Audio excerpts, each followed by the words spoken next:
You can publish podcast with iblog.com.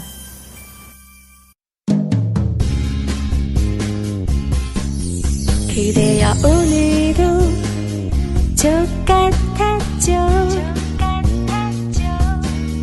축 처진 어깨가 우울해 보여. 직장인 상사가 개지랄하고 방송인 그네가 개소리하고 그럴 때 라디오 반민특위 들어봐요. 조조조조조조 빵야 개념찬 그녀들 진선분과 함께 우울한 기분은 날려버려. 슈 족같은 세상 바꾸는 그날 진입하지 새끼들 꽈배기 만들어 라디오 반민특위 진선분과 함께 소맥 한잔해요. 라디오 반민특위 진선분과 함께 소맥 소맥 소맥 한잔해요.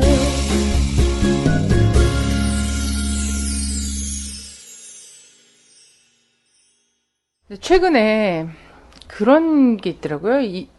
박근혜 정부에서 인사 문제 때문에 골머리를 썩고 있지 않습니까? 그래갖고 약 14초인가요? 얼마나 했지? 17초. 국민들에게 사과를 했잖아. 대독해갖고. 대신 쓰고 대신 낭독하는 이런 사과 방식 있죠. 그래서 전에 한번 김종훈 낙마했을 때는 국민들한테 막 쌍심 지키고 어떻게 이렇게 훌륭한 분을 삼고초려해서 모셔온 분을 이렇게 할 수가 있겠냐 막 요즘 이러면서. 뭐 그런 얘기도 많아요. 낭만 인사들로만 축구팀을 꾸릴 수 있다. 그랬고 이런 게 있어. 장관 임명하다가 그 정권 임기 다 끝나겠구나 이런 얘기도 있고 막 이래요. 그래서 도대체 이게 왜 이러나 이런 걸 좀 알아보는 시간을 우리가 가지려고 마련해봤어요. 결론은 결론부터 그냥 딱 네 마디로 하면 부전여전 이 문제 때문이다. 맞아요. 그 인사 문제 관련해서 회자되는 말들이 되게 많잖아요. 네. 부님 어떤 말들이 회자되고 있죠? 아까 얘기한 것처럼 뭐 낙마한 인사로만 축구팀을 꾸릴 수 있다. 진짜 쪽팔린 거죠. 그런 얘기도 있고 뭐 이명박이 강부자였으면 박근혜 성시경이다. 뭐 이런 얘기도 많이 들어보셨을 거고 우리 이제 그 이명박 정권 때 인사를 했을 때 4+1 인선이라는 말이 유행이었어요. 그게 뭐였냐면 병역 면제, 탈세, 부동산 투기, 위장 전입까지는 기본이고 플러스 1은 논문 표절 정도는 해줘야 이명박 정부에 인선될 수 있다. 근데 박근혜 정부는 4+2 인선이라고. 그래서 4는 병역 면제, 탈세, 부동산 투기, 위장 전입에 플러스가 뭐냐? 논문 표절 당연히 똑같이 들어간데 하나가 이 신의 한 수, 숨겨진 한 수가 전관예우. 이게 들어간 게 박근혜 정부의 인선이다. 이런 이야기를 많이 하더라고요. 네, 그런 이야기들 과정에서 그런 것들을 한 4마디 사자성어? 뭐 이렇게 해서 정리되는 언어들이 되게 많아요. 인수위원을 선정하는 그때부터 지금까지. 그래서 제가 그걸 찾아봤더니 다들 아실 거예요. 밀봉 인사. 네, 그렇죠. 깜깜 인사, 불통 인사, 깜짝 인사. 이제는 그러다 보니까 검증이 제대로 안 된 사람들을 쓰다 보니까 뭐 이제 나중에 자진 사퇴하고 낙마하고 이런 과정이 있잖아요.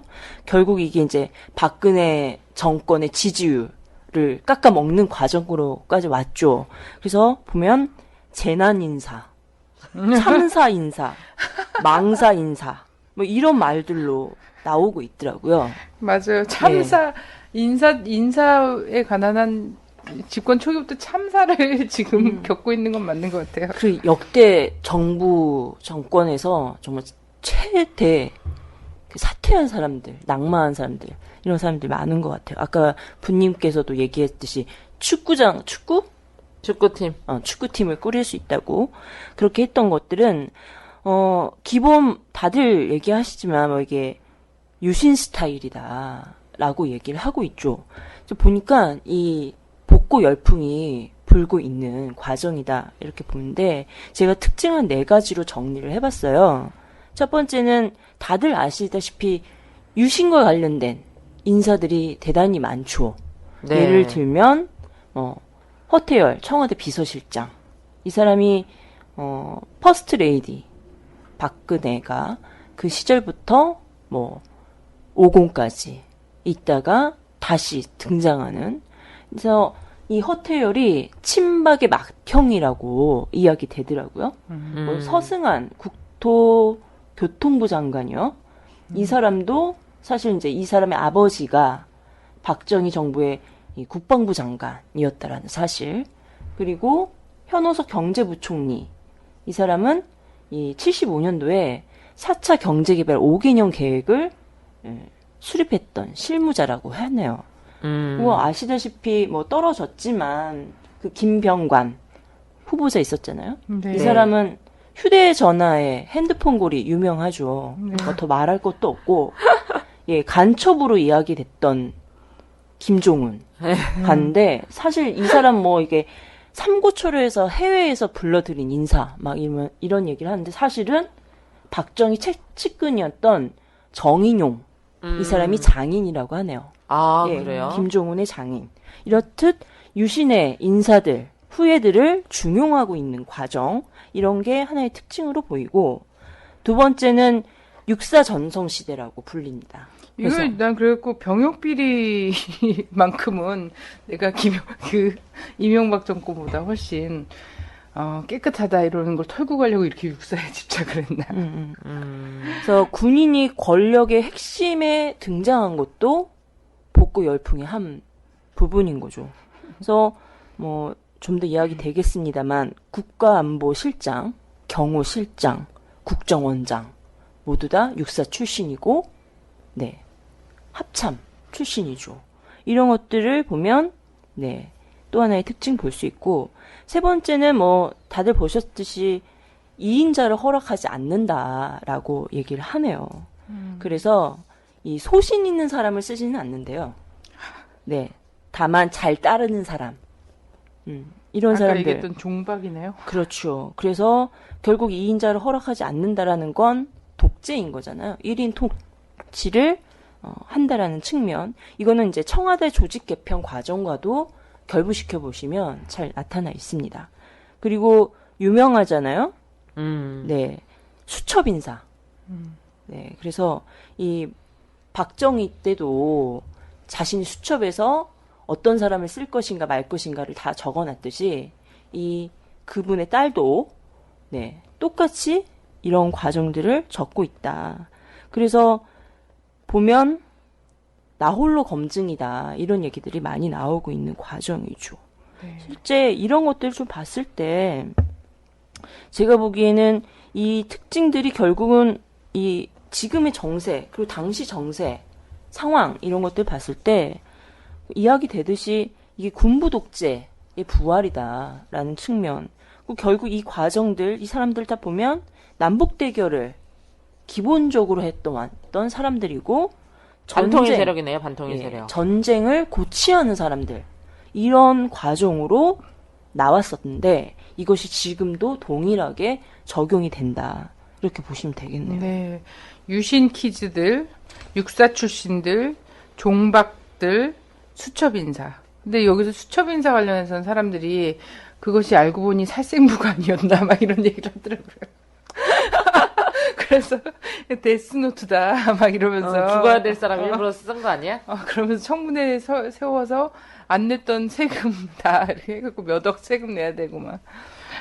실제로 이제 이 박근혜 정부가 인선을 하는 과정에서 저희가 낙마자 이제 11명 이렇게 알고 있는데 네. 실제로는 그보다 그러니까 이제 인사청문회를 받아들이기 이전에 먼저 이제 고사하는 사람도 있지 않습니까? 그렇죠. 왜냐하면 그럼요. 자기 일은 자기가 제일 잘하는 거거든요. 그래서 지금 내가 섣불리 나섰을 때 가깝게 해가 되지 됩니다. 않을까. 예, 그래서 먼저 고사하는 사람이 훨씬 몇 배수가 될지 모르겠습니다만 있다고 봅니다. 그래서 저는 저희 대한민국 사회가 그렇게 저는 만만하다고 생각하지 않습니다. 저는 아무리 그래도 우리 5천만 국민들이 살고 있고 다들 이렇게 열심히 일하고 계신데 정말 쓸 수 있는 사람들 많이 있다고 보거든요. 근데 문제는 이제 정부가 어떤 이제 이른바 그 내각을 구성을 할 때는 기본적으로 대통령과 정치적 견해나 노선이 합치하는 사람이라야 되는 거죠. 그러니까 기본적으로 정책적 방향이 좀 이제 어느 정도 맞는 사람들로 그것이 가장 첫 번째 이제 먼저 이제 판단하게 되는 그런 고리가 아닌가라고 생각이 들 때 지금의 이 박근혜 정부의 코드, 이른바 코드라고 말씀을 드리면 이것과 맞는 분들 중에 상당히 이제 이른바 이 21세기의 한국 사회를 맡을 만한 그런 사람이 보이지 않는다는 거죠. 그러다 보니까 수많은 이러한 이제 인사의 난맥들이 형성이 되는 것이고 인사가 만사라고 얘기하는데 인사가 파탄 났으니까 이제 만사가 파탄 난 거 아닙니까? 네. 그러네요. 임명권자가 사실상 21세기에 어울리지 않아요. 임명권자 자체가. 뭐 안타깝지만 그것이 현실이죠.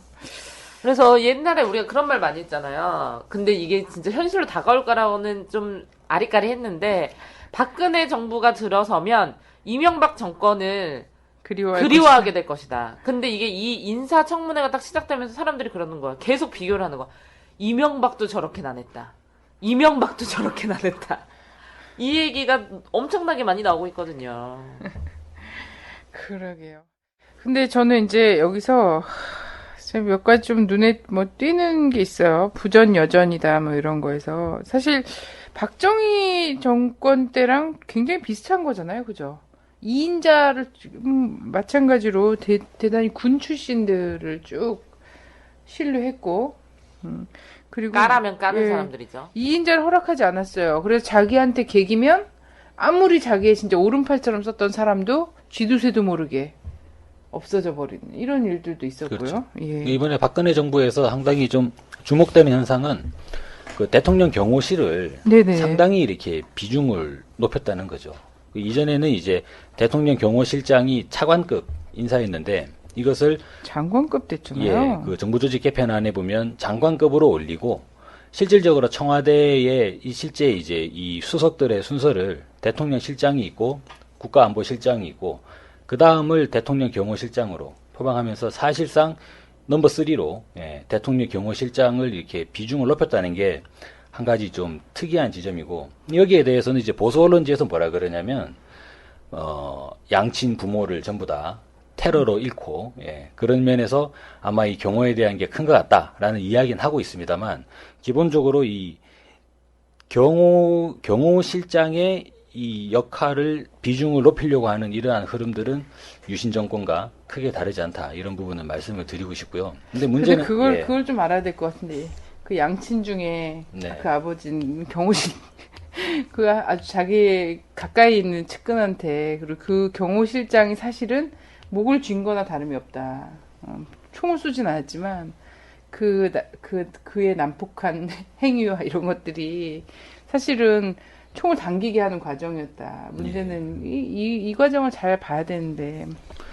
보니까 아까 이제 이 경호실장이 문서상으로는 서열 3위로 되어 있어요. 네네. 그런데 실제 이제 이 박근혜 정부가 이것을 이제 실제 호명하면서 이렇게 언론 발표를 했을 때는 이 경호실장이 이 두 번째 순서로 비서실장, 대통령실장 다음으로 호명됐다라는 거. 이거를 우리가 잘 봐야 언급하기 됩니다. 앞서서 경호실장을 먼저 언급을 했고, 근데 지금 이제 대통령 경호실장으로 임명된 사람이 박흥렬 전 육군 참모총장이에요. 그러게요. 육군 참모총장이라 그러면 다들 아시다시피 이 한국군은 지상군 중심의 편제고 육군 참모총장이 사실상 전체 군을 지휘한다고 봐도 크게 무리가 없는 부분인데 네.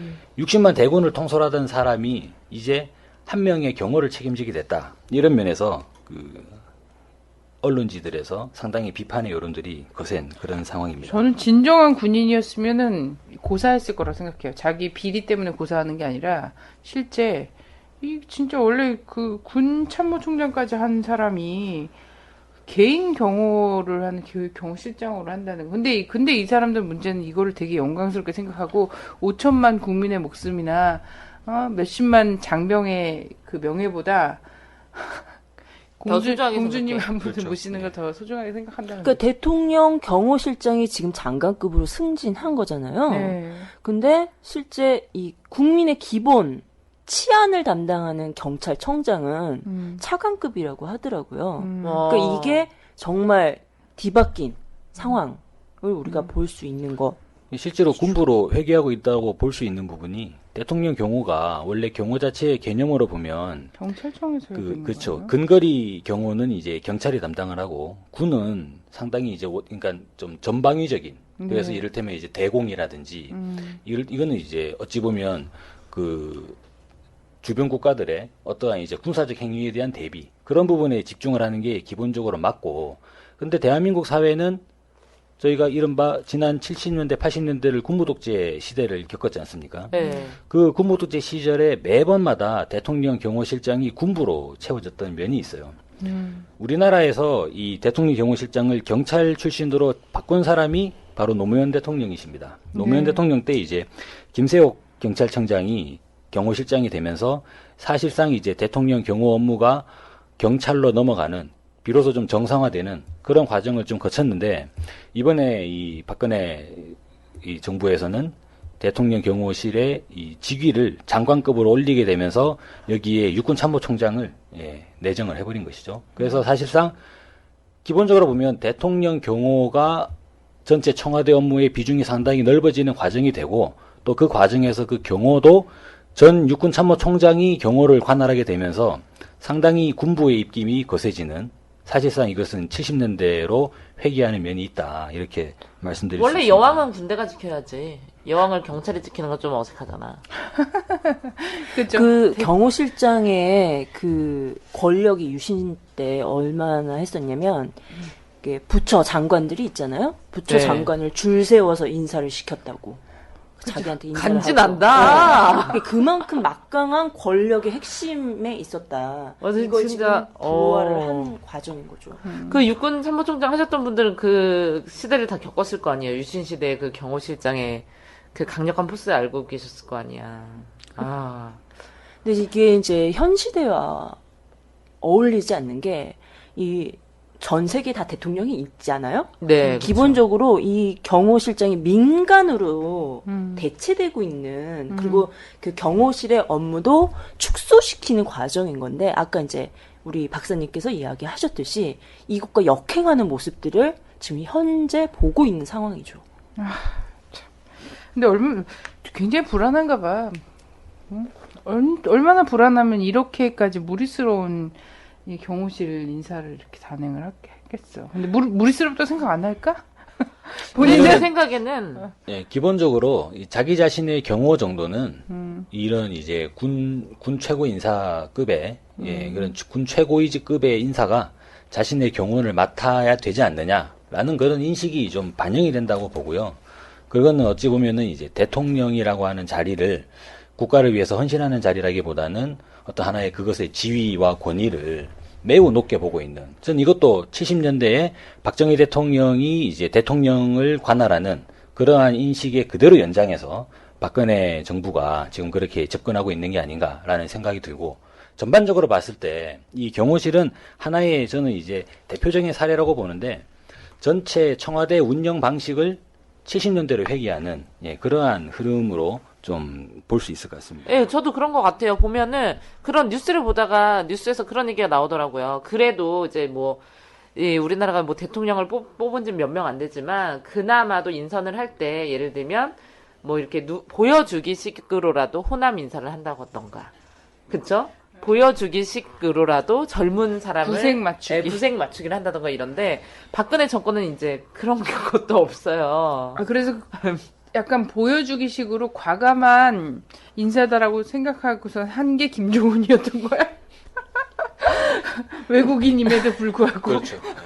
근데 이제 아까 말했듯이 군인이 권력의 핵심을 차지하고 있는 게 이게 보여지고 있는 거잖아요. 특징으로. 근데 이 기본적 군인의 속성이 상명하달의 방식이고 또 이 명령과 이런 여러 지휘 계통 이런 거에 봤을 때 절대 복종해야 되는 이런 규율 체계를 가지고 있는 거잖아요. 이 말은 결국은 대통령에게 절대 충성하는 이런 과정으로 갈 수 있다. 이미 갔고. 지금 루이 14세가 부러운 거야. 지금 루이 14세와 같은 이런 전제 국가를 딱 만들고 싶은 거야. 엘리자베스 여왕 존경하잖아요. 그래서 박근혜 정부의 특징, 인사 특징과 더불어서 그 인사 면면을 보면 육법관이라는 말을 많이 한대요. 네. 육사 출신, 법조인 출신, 관료 출신. 이 사람들이 기본적 이 지휘 체계에 복종하는 이러한 것들을 우리는 볼 수가 있는 거죠. 네. 아, 나 진짜 미안한 얘기인데, 제가 지금 너무 배가 고파요. 그래서 막 지금 막 손이 막 떨리기 직전인데, 육법관이라고 하는데, 순간, 육개장이나 이런 거 생각한 거 아니야? 막 고기 육에서 고기, 이거 육사라고 생각 못하고, 고기? 이거 뭐지? 막 이러면서 생각하고 있었지. 그래서 박흥렬 실장이 하여튼 문제적 육군 참모총장 출신인데 경호실장이 되는 과정이 있었어요. 그러니까 일각에서는 이런 의견들도 있습니다. 이를테면 육사가 정부의 주요 관직에 들어가면 안 되는 거냐? 육사는 왜 안 되는 거냐? 이를테면 뭘 왜 안 돼? 육사가 대통령을 몇 명을 배출했는데 지금 뭐 그 서울대, 연세대 부당하다는 그러한 지금 시각들도 있더라고요. 근데 여기서는 중요하게 육군사관학교라고 할 때 이것이 이제 일단 군부가 가지고 있는 그러한 특성이 있고요. 그죠? 아까 이제 그 진님께서 잘 말씀해 주셨는데 거기에 더해서 저는 한국군의 기본적인 문제점도 역시 충분히 반영되고 있다고 봅니다. 아까 제가 말씀드린 것처럼 어차피 해야 될 일이면 웃으며 하자는 게 한국군의 기본적인 이 작동 메커니즘이 그렇다고 봐요. 예. 나는 어제 우리 회원들이랑 술 한잔 하면서 이런 얘기를 했는데, 한국 군대가 있잖아요. 전쟁을 하면서 외국 사람들, 그 소위 말하면 적보다 자국민을 더 많이 죽인 것 같아. 역사적으로 보면. 그런 생각 해보셨어요? 우리나라가 이제 외국이랑 전쟁도 했고, 예를 들면 뭐 베트남전도 했고, 물론 전쟁은 다 나쁜 거지만, 소위 말해서 자국민이 아닌 적이라고 규정을 했던 전쟁에서 죽인 숫자보다 자기 나라 국민, 진압하고, 광주. 막 이러면서 광주. 예를 들면, 4.19, 4.19, 4.3, 4.3. 다 그렇죠. 보도연맹, 이런 것들에서 죽인 그 자기 나라 국민을 더 많이 죽였어. 그게 군부 독재의 폐해야. 근데 어디서 고개를 뻣뻣이 들고 육사는 왜 안 되냐, 이따위 개백정 소리를 하는 거야.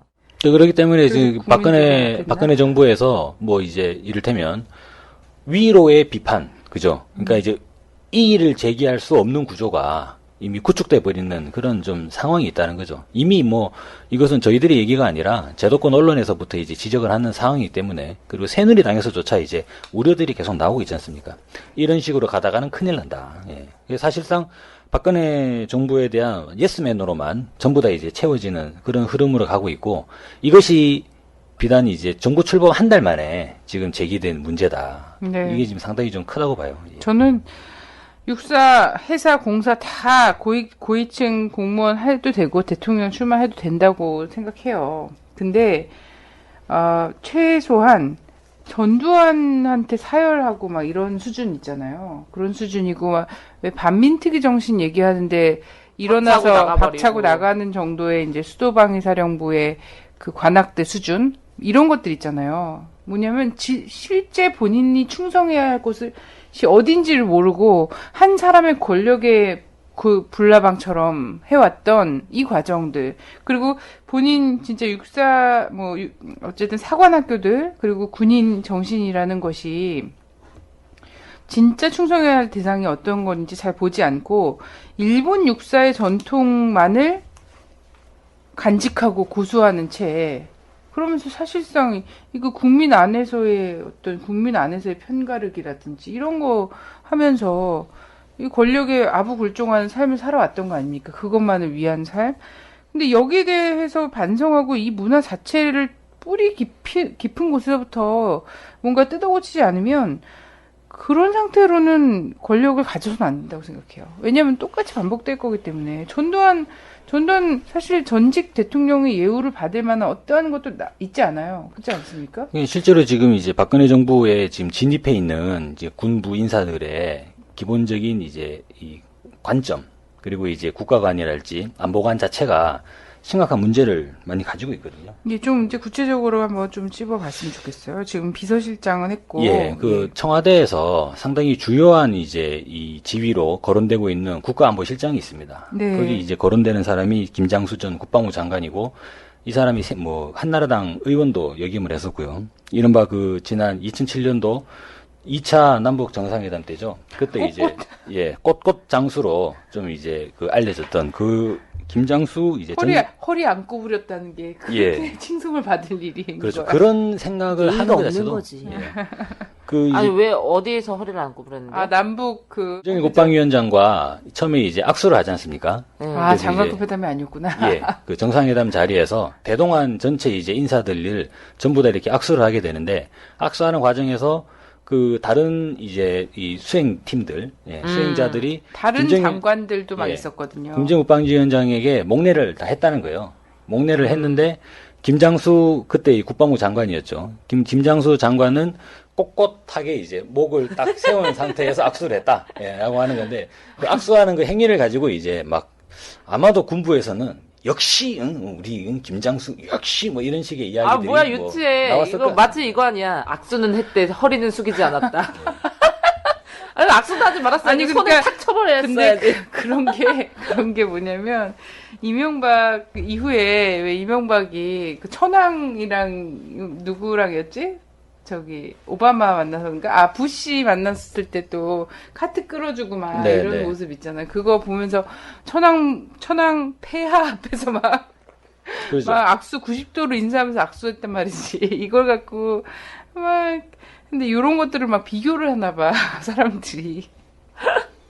실제로 이제 이 김장수 국가안보실장이 88년도에 그 사람이 쓴 논문이 있습니다. 거기 보면 한미연합 방위 체제의 발전 방향이라고 하는 석사 논문이 있는데, 이 논문의 내용을 보면 상당히 이 사람 정말 좀 심각하다는 생각이 많이 듭니다. 뭐냐면, 우리의 안보 현실을 고려할 때 국제적 고립화를 자초하는 극단적 민족주의 또는 군사적으로 집단 방위 체제를 배제한 단독 방위주의는 현실적으로 불가능하다. 이렇게 서술을 하고 있어요. 즉 뭐냐면, 단독 방위라고 하는 것이 자주국방 아니야 그게? 그렇죠. 자주국방이죠. 노무현 정부가 주장하던 자주국방이고, 그 자주국방을 하겠다고 그때 국방부 장관을 한 사람 아닙니까?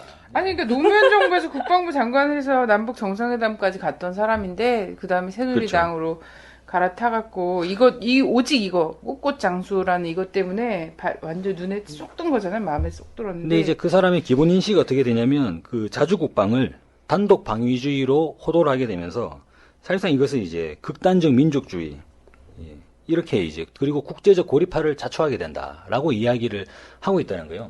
현실에서는 이를테면 이렇게 되는 거죠. 대한민국은 자주국방이 성립할 수 없다라는 것을 자기 논문에 이제 주장을 하고 있는 사람인데, 기본적으로 그런 인식을 가지고 있는 사람이 국가안보실장이 된다고 하면 국가안보는 뭐가 되겠습니까? 저는 처음부터 끝까지 주한미군만 쳐다보는, 그래서 주한미군 쪽에서 이렇다고 합니다. 주한미군 쪽에서 이렇다고 합니다. 그런 이야기로 전부 다 채워질 것 같다는 느낌이 드는 거예요. 이번에 박근혜 대통령이 그 얘기했습니다. 이 북과 관련한 측면에서 군의 판단에 신뢰하겠다라고 했는데, 대한민국 군부는 이른바 판단할 수가 있나? 그렇죠. 연합방위 체제를 이야기하면서 주한미군의 판단만 보고 있는 거거든요. 그러면 박근혜 대통령이 발언은 곧 뭐가 되냐면 주한미군 사령관의 판단을 따르겠다는 것밖에 안 되는 거죠. 논리 구조가. 그러네. 그래서 실제로 그런 면에서 지금 청와대에 들어와 있는 이제 군부 인사들이 들어와 있다는 것도 문제가 되지만, 그들의 기본적인 이제 노선이라든지 사고방식도 상당히 심각한 문제가 된다. 저는 국가안보실장이잖아요. 근데 국가안보를 군사안보로 대치시킨 거라는 거예요. 네. 물론 냉전 시대에는 국가안보가 군사안보와 동일시되었습니다만 현 시대 국가안보는 인간안보의 영역까지 확장되어 있거든요. 국가안보에서 군사안보는 안보 전 영역의 한 분야에 불과한 거지 절대 포괄 분야가 아니거든요. 근데 이것을 국방부 장관 출신의 이 국가안보라는 것은 군사만이 아니라 외교적 영역이 더 중요하거든요. 근데 이런 거를 군사로 대치시켰던 것. 이게 이제 문제인 거죠. 그러니까 그러니까 무슨 청와대에서 실장 이런 걸 하면은 사실 되게 내용적 보좌를 많이 해야 되는 자리잖아요. 그렇죠. 국가안보보장회의를 이 보조하는 간사 역할을 하게 되죠. 네. 예. 근데 이걸 할 사람이 그냥 군밖에 몰라. 그 문제가 대단히 심각한 거예요. 근데 이제 제가 떠돌아다니는 이런 신문들 이남식 선군이 시작되는 부분. 참. 이것들을 봤더니 사실 이제 이 국가안보에서 군사, 외교, 그다음에 경제 뭐 이런 것들 다 통합 조절해야 되는 분야잖아요. 근데 이 국정원장이 실세였다. 이런 얘기가 돌고 있더라고요. 실제 김장수가 이것을 코디네이터 한 것이 아니라 남재준이 이것을 모두 통합 조정했다. 이렇게 이야기가 돌고 있죠. 그럴 수도 있겠다. 아니 근데 우리가 또 이 부전여전 이 인사에서 또 주요하게 볼 것이 아까 이제 비서실장 봤잖아요. 원래 이제 박정희 때에 악명 높았던 곳이 두 군데 아니겠습니까? 청와대 경호실과 중앙정보부. 예, 그죠? 중정. 예. 중정이라고 얘기하는. 근데 이때 이제 그래서 뭐 경호실장 뭐 차지철 이거 관련된 뭐 드라마, 영화, 뭐 소설 되게 많잖아요. 또 중앙정보부 이것과 관련 이 중앙정보부가 그때를 그리면서 안 나오는 영화가 가능하지가 않아요. 이런 거였는데 이번엔 또 국정원장을 네. 중앙정보부 인사처럼 했어요. 이제 지난 이명박 정부 시기에 이 국가정보원 인사가 상당히 좀 문제가 있었지 않습니까? 이를테면 지금 원세훈 국정원장 상당히 논란이 되고 있는데 원세훈 국정원장의 처음 출발부터 보면 이제 서울시청 이제 공무원이라고 하는데 기본적으로 시장이 이명박 대통령이 서울시장에 있을 때부터 이명박 대통령의 거의 이제 이 오른팔, 그런 측근 역할을 자임하던 그 사람인데 그때도 이야기 많았습니다. 뭐냐면 국가정보원이 이제는 이제 이 21세기 정보기관을 자임하고 추구한다고 하는데 그 정보기관에서 왜 서울시청 공무원이 왜 정보기관의 수장으로 오느냐 이런 얘기가 있었는데 사실상 이명박 대통령의 측근이 국가정보원에 가고 나니까 국가정보원 어떤 일이 터집니까? 민간인 사찰 문제 불거지고 있고 그리고 이번에 이른바 국정원 대권 알바녀 사건으로 하면서 사실상 이 국가정보원이 선거에 개입한 거 아니냐. 지금 그러한 이야기가 엄청나게 많이 나오고 있고 그래서 원세훈 국정원장을 처벌해야 된다는 얘기까지 나오고 있잖아요. 이런 부분은 이명박 정부 시기의 국가정보원은 온전한 그들이 본연으로 내세우고 있는 정보기관을 사실상 이제 스스로 포기했고 실질적으로는 이명박 대통령을 위한 그러한 하나의 정치 개입 기관으로 전락해버렸다는 것이죠. 그런데 이번에 박근혜 정부에서 이야기되는 이제 국정원장 내정자가 또 기본적으로 군부 출신입니다. 그리고 이 사람은 사실상 이른바 60대 이상의 상당히 이제 어느 정도 이제 좀 나이가 있는 그러한 이제 군부 고위직 인사들을 보면 대체적으로 박근혜 정부 시기에 주로 이제 장교 임관을 하고 그리고 그때 주로 이제 실전에서 그 현장에서 경력을 쌓았던 사람들이 상당 부분 이제 대부분인데 남재준 국정원장이 기본적으로 이 박근혜 정부 때로부터 박정희 정부 때로부터 이른바 박정희 대통령에 대한 하나의 이제 높은 그러한 이제 충성심 이른바 그렇게 표현을 하겠습니다. 네. 그런 부분으로 사실 똘똘 뭉쳐진 그러한 인물이 아니냐. 그런 면으로 봤을 때 차후에 이제 이 국가정보원의 방향은 또 어떻게 되겠는가라고 했을 때 지금 국가정보원이 정상적인 정보기관을 자임할 수 있겠는가? 아니면 오히려 지금은 이제 또 우려가 되는 부분이 지난 시절에 안전기획부, 국가안전기획부와 같이 이른바 이제 간첩을 잡는다는 명목 하에서 국민들을 대상으로 한 안보 그런 부분을 상당히 이제 강조하게 되고 우리 여기 선님께서도 이제 압수수색을 당하셨습니다만 여러 국민들에 대한 이러한 감시와 탄압 그리고 이제 용공몰이 흐름으로 직결되지 않겠는가 하는 우려가 팽배할 수밖에 없죠. 근데 결국 정보 정치, 공작 정치로 가겠다라는 것들을 보여주는 거죠.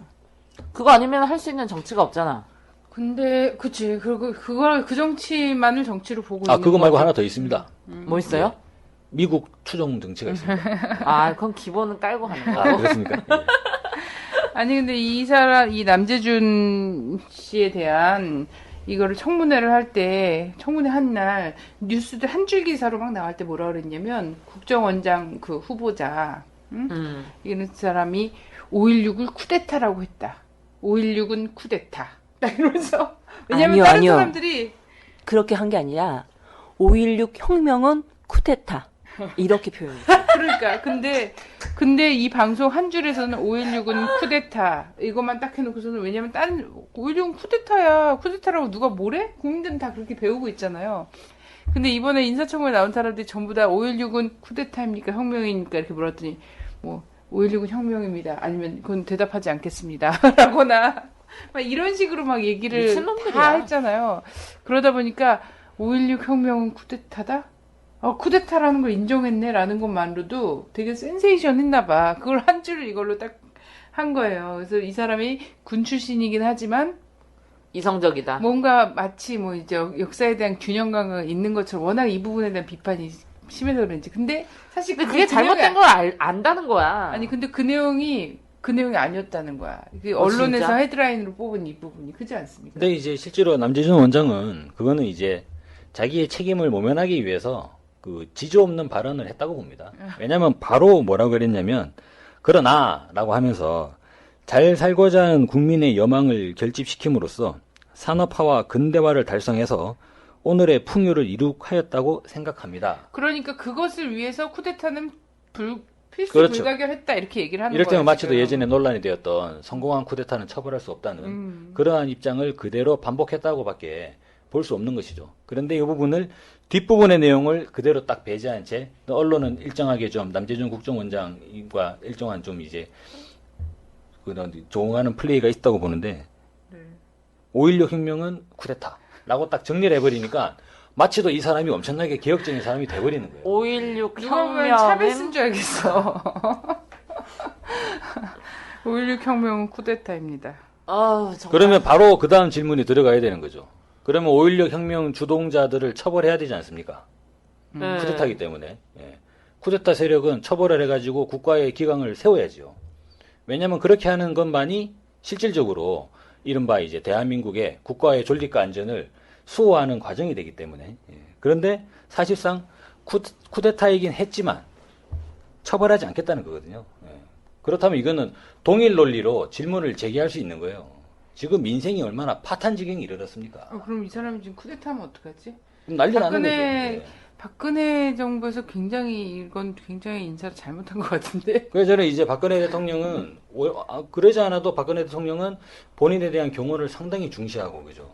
양친이 또 이제 그 생을 마감하는 과정이 사실상 좀 정상적이진 않았기 때문에 거기에 대한 트라우마가 있다. 뭐 이런 얘기도 하고 있는데 국정원장으로 딱 임명을 했는데 그 사람이 이런 얘기를 막 하고 있으니까 그죠. 국민의 열망을 반영해가지고 쿠데타를 성공시켜가지고 그리고 실질적으로 이룩한 게 많기 때문에 그러면 결과적으로는 처벌하지 않겠다는 건데 그러면 지금 시점에서 이 온갖 경제 난맥에 대한 반기를 들면서 그죠.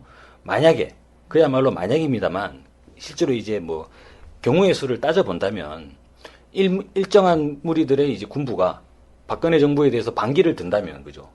그리고 그들의 경제 노선과 정책이 일정하게 국민들의 그죠 삶과 삶의 질을 만약에 이제 실질적으로 낮게 해주는 과정이 있다고 하면 그러면 이 남재준 국정원장은 그 사람들을 처벌할 것인가 말 것인가 상당히 논란에 빠질 수밖에 없는 거죠. 이 사람은 지금 한마디로 정리하면 남재준 원장은 자기가 무슨 말하는지는 모르는 거예요 지금. 내가 볼 때는 그냥 빨아주는 중이다. 일단 이 인사청문회를 어떻게든 통과를 해야겠는데 지금 5.16에 대한 문제가 논란이 돼 있으니까 좀 피해가자 이런 거. 그래서 좀 인정해 주자라고 이제 생각을 하긴 했나 보죠. 그래서 5.16 혁명은 쿠데타다라고 이야기를 해버린 거예요. 근데 이 발언으로 인해서 이후에 몰고 올 자기 자신에 대한 이 문제와 책임들을 사실상 생각하지 못하지 않았나 그렇게 봅니다. 근데 이 남재준 국정원장 같은 경우에도 육군 참모총장 출신이지 않습니까? 예, 그렇습니다. 그러니까 육군 참모총장 앞으로 퇴역하면 이렇게 하면 가는 건가요? 예전부터 내각으로 가는 건가요? 근데 이분이 예전부터 쿠데타 관련 발언으로 논란을 빚은 적이 또 있어요. 근데 그래요? 이분도 노무현 정부 시절에 노무현 정부 시절에 육군 참모총장이었어요. 예, 그렇죠. 그 이제 그 당시에 육군 참모총장 없어요? 시절에 그 이제 남재준 참모총장이 뭐라 그랬냐면 2004년도였습니다. 2004년도에 노무현 정부 때 군 문민화 관련 이제 대책들이 발표가 됐는데 그때 정중부의 난을 언급을 했다는 거예요. 무신의 난. 그렇죠. 예. 그래서 최근에 드라마로도 방영이 됐습니다만 이런 식으로 하면 군인들 전부 다 굶어 죽으란 이야기다. 정중부의 난이 왜 일어나는지 아느냐. 무인들을 무시하고 문인들을 우대한 결과 아니냐라고 하면서 정중부의 난을 거론을 하면서 그럼 사실상 뭐가 되냐면 쿠데타죠. 쿠데타. 예. 그러니까 노무현 정부를 향한 쿠데타 욕망이 있었구나. 근데 사실상 이 남재준 지금 원장을 보면 이게 어쩌다가 이제 발언상의 실수로 5.16은 쿠데타다라고 하면 좀 넘어가겠는데 그 이전에 참모총장 재직 당시에 또 참모총장이라고 하는 무거운 중책을 맡고 있는 사람으로서 정중부의 난을 이제 언급을 했던 사람이. 근데 이게 약간 그게 당시에 회의 자리에서 나온 말이라는 거예요. 무슨 술자리라든지 개인적으로 한 것이 흘러나온 게 아니라 이게 나름대로 군부의 공식적인 회의 자리에서 나온 거잖아요. 그렇습니다. 회의록도 있고. 근데 그 뒤에 더 큰 문제가 뭐냐면 군 검찰이 그때 내사를 벌였는데 어떻게 됐냐면 그때 이제 남 총장이 관련 발언이 외부로 새어나가자 관련 자료를 전부 다 폐기한 채 청와대에 허위 보고하는 형식을 취했다는 거예요. 근데 청와대에서는 어떤 입장을 취했냐면 뭐 그 당시에 그런 이제 이른테면 이제 군부의 그런 격한 반응, 감정적 발언 일련이라고 이제 상당히 다독이면서 좀 그런 면에서 이 노무현 정부가 그죠? 뭔가 좀 이런 이제 도량이라는 측면에서는 이명박 정부나 박근혜 정부보다는 저는 상당히 좀 한 수 위다 이런 좀 생각을 하는데 그런 면에서 사실상 그러니까 이런 사람들이 육군 참모총장 했죠. 예, 지금 박근혜 정부 인사 봐봐. 근데 이거 그래갖고 그 과정에서 회의록을 폐기했잖아요. 폐기를 하고 이 발언이 너무 심각한 발언이니까 육군 참모총장으로서 모가지감이거든 사실. 지금 우리를 무시하는 거야 뭐 막 이러면서 정중부의 난을 막 얘기하고 이런 거 사실은 모가지감이죠. 근데 그래갖고 회의록을 다 버리고 내사 들어갔다는 소식이 또 오니까 그리고 거기 참가했던 사람들 수첩에 적어놓은 사람들 그날 회의 이 수첩을 찢어서 폐기하겠잖아. 이거 뭐, 하여튼 여기도 보안 문제 때문에 그러했네요. 그러고서는 자기를 모함한 사람들이 퍼뜨린 말이다. 이러고선 둘러쳤다는 거예요. 그리고 실제로 이 남재준 원장은 참모총장을 명예롭지 않게 불명예스럽게 사퇴를 했습니다. 네네. 그 실제로는 이제 군 장성 인사 비리 의혹을 가지고 그 의혹을 안고 이제 사퇴를 했거든요. 네. 그런 면으로 봤을 때 사실상 이런 사람을 국가정보원장으로 이제 들어오는 것 자체가 국가정보원은 그 활동 자체가 상당히 좀 알려지지 않고 은밀하게 진행되는 부분이 상당히 많지 않습니까? 근데 맞죠. 사실 저는 그래서 좀 박근혜 정부가 좀 걱정스럽기도 하고 야 이런저런 사람들 전부 다 들여가지고 어쩌겠다는 거냐 이런 좀 우려가 드는 부분도 없잖아요. 근데 이 사람들이 나는 그런 걱정보다는 저런 사람들을 굳이 저렇게 욕까지 쳐먹으면서 저런 계획장 같은 것들을 자꾸 들여놓는 저 의도가 뭘까? 전 그게 더 걱정돼요. 박근혜 정부야 뭐 어떻게 되든 말든 잘 알아서 하겠지만 왜 굳이 저런 사람을 쓰는 걸까? 뻔하지 않습니까? 근데 그쵸. 근데 이 사람 근데 예전에 그 예가 있지 않습니까? 이렇게 자기한테 충성을 다할 것 같다라고 생각해서 이 사람 비리가 만연함에도 불구하고 이렇게 기용을 하잖아요. 그러면 근데 이 사람들은 특성상 뭐냐면 나중에 정말 박근혜 정부의 그 지지율이 너무 떨어진다고 지금도 너무 저조하죠. 레임덕이 벌써 왔잖아요. 레임덕이 벌써 온 것 같다 막 이렇게 얘기를 하는데 이렇게 되고 뭔가 정책 위기가 도래했다라고 생각되면 이 사람들은 또 자기 살 길을 찾을 수밖에 없어요. 왜냐면 육군 참모총장씩이나 한 사람이 인사비리와 관련해서 그렇게 서류를 조작하고 막 이러면서 할 정도면은 이후에는 또 어떤 배신과 이런 그런 것의 연속일 수도 있거든요. 그렇죠. 근데 이거를 잘 봐야 되는데 왜냐면 예전에 이제 박정희라는 사람이 중앙정보부장 같은 경우에는 얼마나 신뢰한 사람들 세웠겠어요. 대표적으로 뭐 어쨌든 인척관계에 있는 김종필, 네. 이후락, 그죠? 사실 7.4 공동성명 이 특사로 대북 특사로 보낼 정도잖아요. 이런 사람들, 김형욱 이런 사람들 다 자기가 신뢰했던 사람들이란 말이에요. 그리고 결국 이제 중앙정보부장에게 총을 맞아서 죽긴 했지만, 김영욱 같은 경우에도 굉장히 과잉 충성했던 사람이란 말이죠. 근데 이 사람이 자기한테 조금 이제 고집 부리는 것 같고, 뭐 이러다 보니까 팽하지 않았습니까? 이제 그러면 그만 쉬어라. 이러면서 팽했고, 김영욱은 칼을 갈았죠. 내가 박정희를 묻어버리겠다. 막 이러면서 칼을 갈았단 말이죠. 이렇게 칼을 갈고서는 결국은 미국 가갖고 미국 청문회 나가갖고 이제 박정희가 사람들을 어떻게 죽였는지 막 이런 것들을 얘기하니까 백년 전쟁에도 나오잖아요. 이런 얘기들을 막 하고 결국은 뒤도새도 모르게 없어져서 지금도 그 죽음에 대해서 막 이렇게 얘기가 나오잖아요. 근데 이런 관계가 결국은 나중에 총 맞아 죽는 관계까지도 갈 수도 있고, 그리고 이렇게 누군가가 죽어야 되는 이런 관계까지 갈 수도 있다는 거예요. 자기의 출세와 권력욕에 사로잡힌 사람들, 그걸 위해서는 어떠한 비리나 이런 것들을 다 했던 사람들은 그럴 수 있다는 것을 왜 부를까? 그것도 관리할 수 있다고 생각할까요? 영원히 뭔가를 줄 수 있다고 생각할까? 그런 면도 있고, 박근혜가 계속 이야기하는 게 신뢰를 강조하잖아요.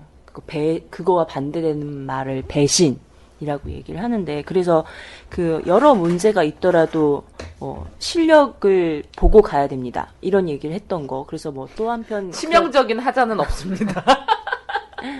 그런 또 한편 측면에선 뭐 끝까지 믿고 간다 이런 표현들 되게 많이 하잖아요. 근데 실제는 실무형, 실력형 이 말은 끝까지 나한테 충성해라 이 말과 대치될 수 있고, 그리고 신뢰라는 말, 배신이라는 말 이런 데 믿지 않아요. 일반적으로 주변을 믿지 않기 때문에 수시로 사람들을 갈아치운다는 거죠. 아까 이제 70년대 박정희가 김종필, 이후락, 김형욱 이러면서 이렇게 자신보다 약간의 권력이 높아질 것 같은 이러면은 다 갈아치워 왔듯이 박근혜도 기본 정치권에 입문하면서 지금까지 사람들을 끊임없이 바꿔왔더라고요. 근데 보면 아까 막말 인사의 대표가 대변인이잖아요. 윤창중. 네. 그래서 이 사람 얼마나 문제가 많았습니까? 그래서 당내에서도 윤창중에 대해서 비판을 많이 했다고 해요. 그랬더니 주변에서 조심하라고.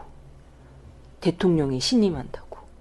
그래서 윤창중에 대한 비판이 사그라들었던 이 과정이었고, 대표적으로 친박 인사라고 불려졌던 김무성 있었잖아요. 네. 김무성이 어느 순간 팽당하고 이명박한테 가지 않았습니까? 네. 그러면 지금 다시 국회의원 영도에? 선거로 예. 나오고 있는데, 박근혜한테 쓴소리를 했대요. 박근혜한테 이 좋은 소리만 하고 있는 이런 게 아니라, 이렇게 쓴소리하고 정책에 대해서 뭐라고 하고 이랬더니 그 순간부터 멀어졌다고. 앞으로는 팽당하는 단소리만 거였어요. 할 거예요, 김무성 씨. 박근혜에게 쓴소리했다가 또 이제 팽당한 사람 중에 예전에 유승민 의원이 있죠. 예전에 대구 지역구 있는, 그 사람이 친박계에서 상당히 이제 잘 나가는 사람이었는데 요즘에 유승민이라고 하니까 누군지 모르겠죠. 지금 대구에 예전에 이제 한나라당 국회의원을 하시던 분인데 그 사람 지금 어딘지 종적을 찾을 수가 없습니다. 전체적으로 보면은 아까 진님께서 말씀하신 것처럼 예스맨만을 이제 등용하는. 그래서 박근혜 대통령이 이게 상당히 좀 논란이 되지 않습니까? 원래 이 국가를 운영하게 되면 다른 사람들 쪽의 의견도 들어볼 수는 있어야 되고, 다른 사람들은 어떻게 생각하는지, 이를테면은 새누리당은 어떻게 생각하는지, 민주당은 어떻게 생각하는지, 진보당은 어떻게 생각하는지, 그런 부분들을 전체적으로 수렴을 해 나가면서 자기의 판단이나 내용들을 결정을 해야 되는데, 그런 부분이 애초에 배제돼 있다는 거죠. 그리고 그것이 현재 인사를 통해서 드러난다는 면에서, 박근혜 정부 상당히 우려가 되지 않을래야 되지 않을 수 없습니다. 네. 그렇죠. 그래서 이제 좀 더 남아 있긴 한데요. 이 사람은 내려앉은 사람이긴 하지만 좀 얘기는 해야 될 것 같아요. 사실 뭐 얘기하자면 끝도 없어요. 한 12명 정도를 다 얘기를 해보면 끝도 없는데, 이 국방장관 될 뻔하신 분 있잖아요. 김병관. 예, 김병관 내정자. 예. 이분이 어쨌든 끝까지 자기가 할 거라고 생각했을 것 같아요. 그죠? 엄청 진짜 끈질기게 붙어 있었잖아요. 예전에 헌재 수장 이동욱 씨도 그러긴 네, 했는데. 무려 38일간 네. 버티다가, 예. 사퇴하지 않겠다. 네, 근데 난 이 사람 보고서 너무 재밌는 게 이거였어. 문화일보에서 김병관 후보한테 제기된 의혹이 너무 많아서 국회가 요구하는 인사청문회 그 자료수가 폭증해서 군 전체를 대상으로 하는 국정감사 때 자료 요청 이 분량이랑 그렇죠. 똑같다고 예. 그걸 넘고 있다고 막 이러면서 문화일보가 보도를 한 거예요. 진짜 가관이지 않았습니까? 그래서 비리백화점이라고 이야기도 많이 됐잖아요. 무색하잖아요. 그런 별명. 진짜. 논문 이거 하나밖에 논문 이게 없었잖아. 결국 이 사람을 너무너무 신뢰하고 정말 박근혜 하여튼 인명권자가 너무 기용하고 싶었던 것 같아요. 지금은 이제 이 박근혜 정부가 이른바 신뢰 정치를 겉으로는 이야기하고 있는데, 사실 또 따지고 보면 그걸 또 찾아볼 수도 없는 부분이, 지금 김병관 내정자가 사퇴로 정리를 했지 않습니까? 네네. 그러고 나서는 박근혜 정부가 이제 저는 꼼수라고 봅니다. 어떤 꼼수를 부렸냐면, 이명박 정부 시절에 김관진 국방부 장관을 유임을 시키거든요. 그러면은 유임을 시키기 위한 노드돌이었을까요? 유임을 하면 인사청문회가 필요가 없죠. 네, 예. 그러니까. 그래서 이제 청문회를 회피하기 위한 방편에서 울며 겨자 먹기로 이 김관진 장관을 유임시키지 않았나. 그런데 박근혜 정부가 어떤 이야기를 하고 있냐면, 예전부터 주목해서 잘 봐왔다고 이야기합니다. 그러게요. 요즘 김병관을 난 너무 김병관 씨가 핸드폰 고리도 이제 그 양친의 네. 모습이 담긴 그 고리를 달고 다니면서 이러고 해서 저는 김병관 씨를 진짜 국방장관 시키기 위해서 막 그랬나 보다 했는데 이제는 막 제 머릿속에서는 어떻게 생각이 되냐면요. 김병관이 비리백화점인 거는 몰랐을 리가 없지 않을까? 네. 아무리 뭐 그 정도는 할 수 있어요 이렇게 생각해도 너무 심각한 비리가 많잖아요. 비리백화점이라는 걸 알고 이런 사람 하나 인사청문회에서 선을 보임으로써 다른 사람의 비리는 세 발의 피처럼 느껴지게 하면서 이 사람은 결국 나는 그 정도의 양심이 있다면 이렇게 하지 않았다고 생각해요. 그 정도의 생각도 없고. 그러니까 웃자고 하는 소리고 네. 낙마를 함으로써 결국은 했던 거는 이 말폭탄 엄청 날리는 김관진 이 사람을 유임시키는 과정으로 사실 국방장관 유임에 예가 있나요? 지금 정권이 최초죠. 바뀌면서? 헌정사상 최초 이야기로 그렇게 이야기되고 있습니다. 어처구니가 없어. 진짜. 근데 김관진을 유임시키려면 뭘 해야 되겠어? 국방장관 감이 없다는 그런 인식이 있어야 된단 말이야. 그래서 그런 게 아닐까 막 이런 생각까지 들더라고요. 김관진 씨가 했던 말 진짜 걸작인 거 하나 있잖아요. 제가 잘못은 많이 했지만 마지막으로 김병관? 국가를 위해서 김병관 씨가 위해서 일할 수 있는 기회를 달라며. 아니 나는 부동산 그게 너무 웃겼어. 사실 자기가 그때 팔았기 때문에 두 번밖에 안 했다고. 그때 팔았기 때문에 그런 거지. 나중에 팔았으면 더 많이 남겼을 텐데 결과적으로 보면은 나중에 판 거보다 몇 천만 원 손해 본 거 아니에요?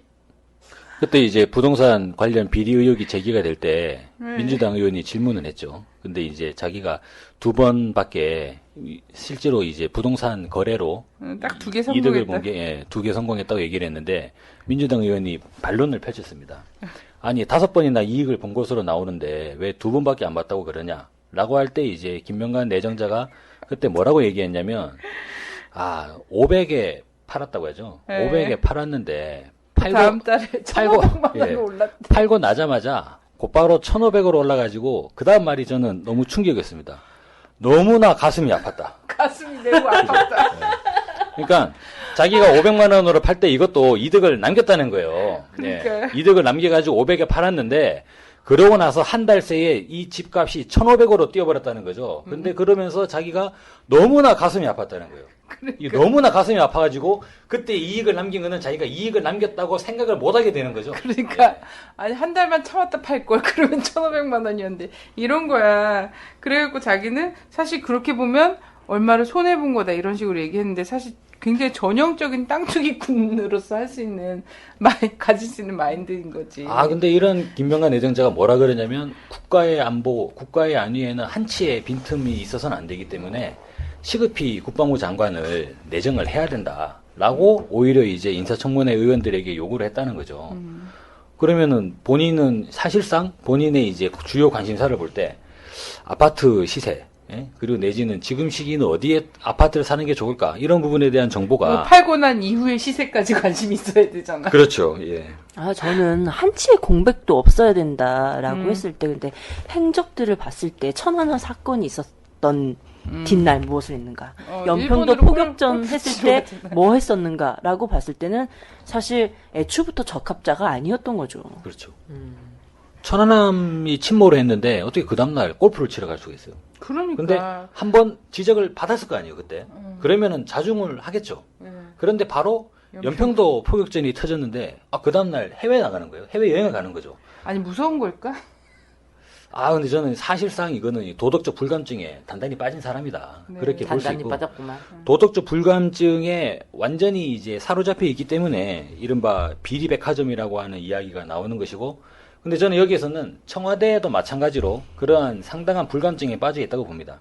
청와대 논리를 가만히 보면 그 이전까지는 김병관 내정자를 계속적으로 두둔을 해왔는데 사퇴로 돌아서게 된 배경이 뭐라고 하냐면 자원개발 회사가 되는 KMDC라고 하는 자원개발 회사가 있습니다. 이 자원개발 KMDC에 대한 주식을 김병관 내정자가 보고를 하지 않았다는 거예요. 그래서 보고 이 있으면 됐으니. 청와대 입장은 뭐가 되냐면 원래 청와대의 기본 입장은 이 신뢰의 정치인데 김병관 내정자가 거짓말을 했다는 거죠. 청와대 쪽에. 거짓말을 했기 때문에 인사 부적격자로 보고 사퇴가 맞다고 본다. 이러한 논리를 가지고 있는 거예요. 현재 청와대는. 근데 그거는 말 뒤집어 보면 그러면 KMDC 주식을 보고하지 않은 거 이거 외에 부동산 투기, 위장 전입 17번. 예? 그럼 말했으니까 괜찮다 이거야? 예, 그 모든 것들은 괜찮은 걸로 돼버리는 거죠. 그러니까 국민을 속이는 건 상관이 없는데 자기한테 보고는 다 해야 된다 이런 거잖아. 사실 저는 그런 면에서 박근혜 정부가 겉으로 표방하고 있는 이 신뢰 정치가 과연 이게 신뢰가 맞는지 사실상 좀 의문이 될 수밖에 없는 거죠. 국민들과의 신뢰 관계가 아니라 아까 이제 선님 말씀처럼 대통령 본인과의 신뢰. 예. 자기에게 할 말은 반드시 지켜라는 예, 그런 모습으로밖에 볼 수 없다 이렇게 생각이 됩니다. 내 눈앞에 나타나 왜 네가 자꾸 나타나 오빠, 이게 뭐야? 우리 자기 주려고 오빠가 루이비우통 가방 하나 사왔어. 어때? 이쁘지? 오빠, 이런 건 낭비잖아. 난 이런 거 필요 없어. 아유, 왜 이래, 우리 이쁜이. 뭐 갖고 싶어? 오빠가 가진 거 돈뿐이야. 말해봐. 아이, 오빠. 352-0399-1319-43 농협 강빛분 사랑인가봐. 돈이 남아돌 땐 라디오 반민특위로. 개념이 있는 여자들의 센 수다. 라디오 반민특위. 온 건가봐.